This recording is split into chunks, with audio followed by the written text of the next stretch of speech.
بسم اللہ الرحمن الرحیم۔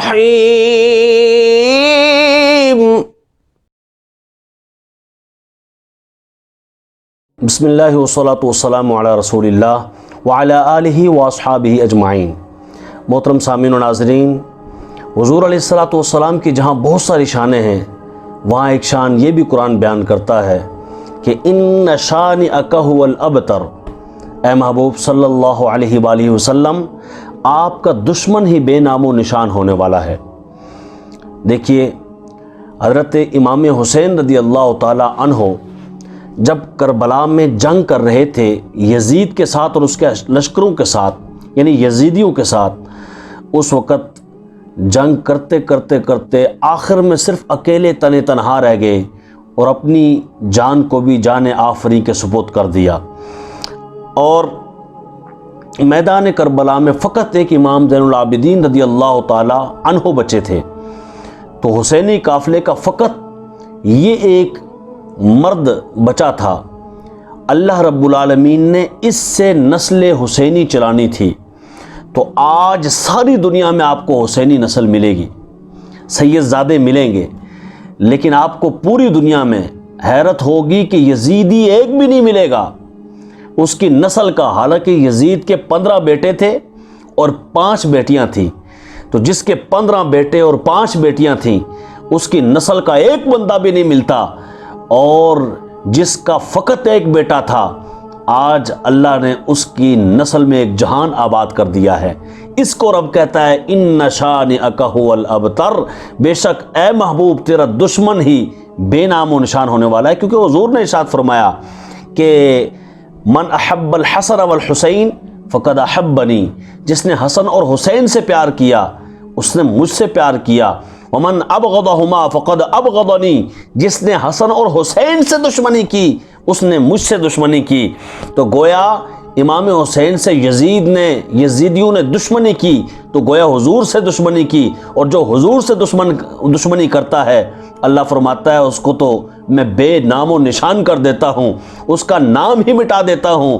الحمدللہ رب العالمین، آج ساری کائنات میں، ساری دنیا میں حسینی لشکر ملتے ہیں، حسینی قافلے ملتے ہیں، حسینی شہر آباد ہیں، حسینی بستیاں آباد ہیں، حسینی ملک آباد ہیں۔ اگر نہیں کوئی بستی آباد تو یزیدی بستی آباد نہیں۔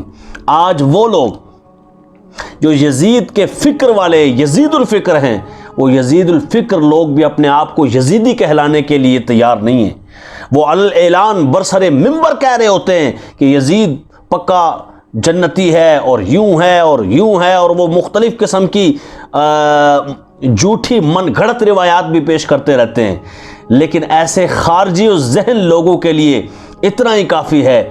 حضور نے فرمایا ومن ابغضہما فقد ابغضنی، جس نے میرے حسین سے دشمنی کی اس نے مجھ سے دشمنی کی، اور جس نے مجھ سے دشمنی کی رب کہتا ہے میرے دشمن کو بے نام و نشان کر دے گا۔ رب کہتا ہے میں تیرے دشمن کا نام ہی مٹا دوں گا۔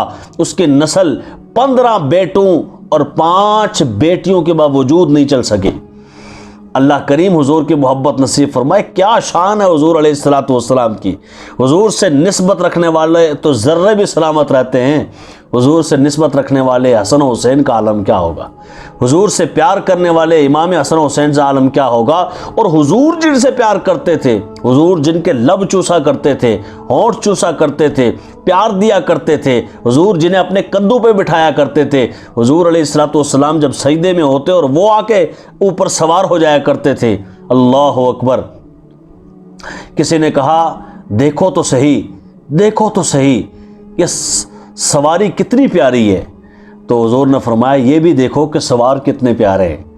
تو اللہ کریم ہمیں امام حسین رضی اللہ تعالی عنہ کی محبت دے۔ کئی لوگوں کو یہ بھی بیچ میں آ جاتا ہے کہ یہ امام حسین آپ کیوں بولتے ہیں، امام حسین تو کسی نے نہیں کہا۔ تو یاد رکھیے قرآن پاک میں باقاعدہ ذکر ہے حضرت ابراہیم علیہ السلام کے حوالے سے کہ انی جاعلک للناس اماما۔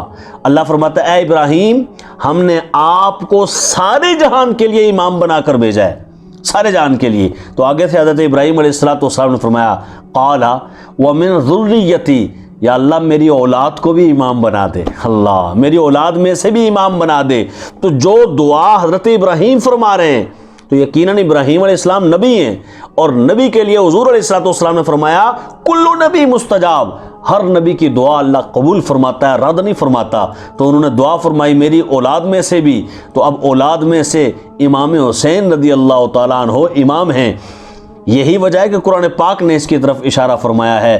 اللہ کریم ان کی امامت میں ہمیں زندگی نصیب فرمائے، ان کی امامت کے سائے میں ہمیں چلتے رہنے کی توفیق عطا فرمائے، امام حسین کی محبت اور پیار میں ہی پلتے بڑھتے رہنے کی توفیق عطا فرمائے۔ یہی زندگی ہے، یہی آپ کی آخرت ہے۔ جو بندہ امام حسین رضی اللہ تعالی عنہ سے دشمنی کرتا ہے، یاد رکھیے آج کا بندہ ہو یا اس وقت کا ہو، ہم نے کبھی امام حسین کے دشمن کو اپنے سینے نہیں لگایا، چاہے ہمارا کتنا ہی کلوز فرینڈ کیوں نہ ہو، کتنا ہی کلوز رشتہ دار کیوں نہ ہو۔ ہم کہتے ہیں سب دوستیاں صدقہ ہیں مصطفیٰ کی نسبت کی، سب دشمنیاں حضور کے لیے ہیں، دین کے لیے ہیں، خدا کے لیے ہیں۔ تو اپنا دوستی کا معیار اللہ اور اس کا رسول ہونا چاہیے، حضور کے صحابہ و اہل بیت ہونے چاہیے، اولیاء کاملین ہونے چاہیے، قرآن اور حدیث ہونی چاہیے، سنت مصطفیٰ ہونی چاہیے۔ آج ہم کسی سے دوستی کرتے ہیں تو اپنی خواہشات کے مطابق، اپنی تمناؤں کے مطابق، اپنے خیالات کے مطابق، کون میرے خیالات سے میچ کرتا ہے اسے دیکھا جاتا ہے، کون میرے نظریات سے جو ہے وہ میچ کرتا ہے اسے دیکھا جاتا ہے، کون میرے ذہن کے ساتھ میچ کرتا ہے، کون میری گیدرنگ میں بیٹھنے والا ہے، کون میرے ساتھ دینے والا ہے، کون میرے لیے آواز بلند کرنے والا ہے، یہ چیزیں دیکھی جاتی ہیں۔ لیکن یاد رکھیے دوستو، دین میں یہ چیزیں نہیں چلتی، دین اسلام ہے، ان الدین عند اللہ الاسلام۔ اور اسلام کیا ہے؟ الف سین لام پھر الف پھر میم، I shall love always Muhammad, this is the اسلام۔ اے کاش ہم اسلام سمجھنے والے بن جائیں، اور جب ہم اسلام سمجھیں گے تو اسلام محمد رسول اللہ کے سچے محبت کا نام ہے، اور حضور فرماتے ہیں مجھ سے محبت کرنے والا حسن سے بھی محبت کرتا ہے، حسین سے بھی محبت کرتا ہے۔ بھئی ہمارے پاس اور ہے کیا؟ سوچنے والی بات ہے۔ ہمارے اعمال اس قابل نہیں ہیں کہ ہم کچھ منہ دکھا سکیں، ہم تو فقط یہی محبت ہے، یہی پیار، یہی ادب، یہی احترام، یہی تعظیم، توقیر، رسپیکٹ لے کے اللہ کی بارگاہ میں حاضر ہو سکتے ہیں۔ ہماری نمازیں اس قابل ہیں کہ قیامت والے دن ہم پیش کر سکیں جس طرح ہم نماز ادا کرتے ہیں؟ خود اپنے گریبان میں بندہ جھانکے، اے کاش ہم نمازی بن جائیں اور ویسے بنے نا جیسے امام حسین نے کربل میں پڑھی تھی، تو پھر مزہ آ جائے۔ ہماری نمازیں اپنی ذات کے لیے ہوتی ہیں، میں بخشا جاؤں زیادہ سے زیادہ، ویسے اس طرح بھی شاید نہ ہوں لیکن ہوں بھی تو اس طرح کہ میں بخشا جاؤں۔ اور حسین کی نماز ایسی تھی کہ امت کو بخشوانے کا ارادہ ہے، امت کے لیے تعلیم ہے۔ کیا کہ آج میں جان دے رہا ہوں نا جس طرح، کل تمہیں دینی پڑے تو تم بھی دے دینا۔ اللہ کریم ہمیں بھی سجدہ توفیق عطا فرمائے، اور جب دین پر آنچ آئے تو دین کے لیے جان کی بازی لگا دینے کی توفیق عطا فرمائے۔ السلام علیکم ورحمۃ اللہ وبرکاتہ۔